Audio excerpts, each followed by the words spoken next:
Okay, so here is how you can assign either folders, assignments, or tests and quizzes to different groups of kids. So this can be if you need to split a class into the two different cohorts, or if you need to create groups such as a special ed group of your class that needs specific modifications on assignments.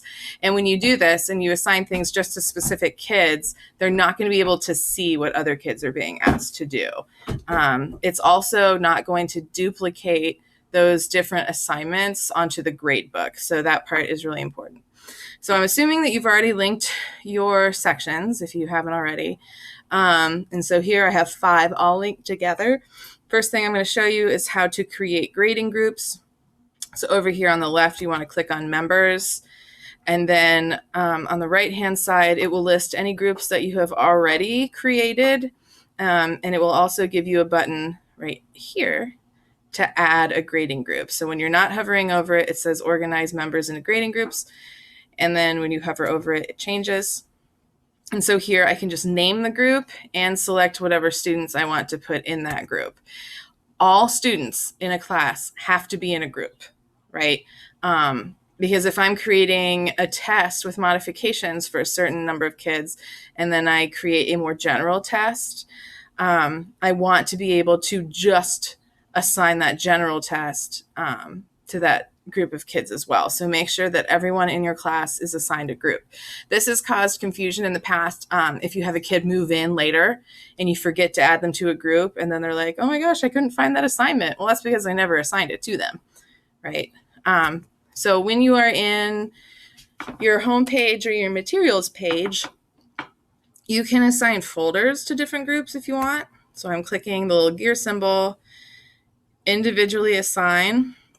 This window looks different from last year. So you can select everyone, but you don't need to because it automatically does that.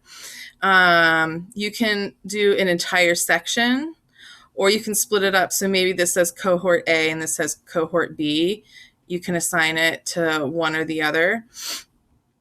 Or make it visible to one or the other, right? So if you have a folder of online stuff to do, you can just have it visible to the kids who are online that week or whatever. You can also do it by assignment. So let me just create a sample assignment.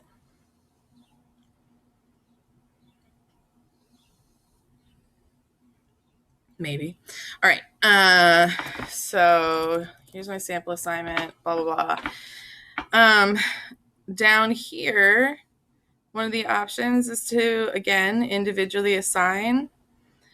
And so you can assign to specific grading groups if you want to do it that way, or under availability and due dates, you can customize those sections, right? So maybe I want all of my sections. Well, no, let's just take 2, right? So I have maybe cohort A and cohort B.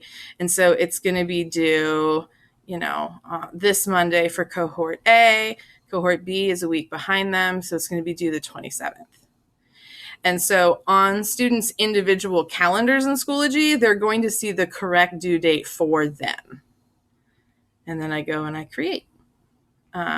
So that is the easiest way to do that. If the PowerSchool schedule does not have our cohorts divided into different sections like this, you would want to use this version, assign to, and create a group for cohort A and cohort B. Oakley dokley, that's how we do that.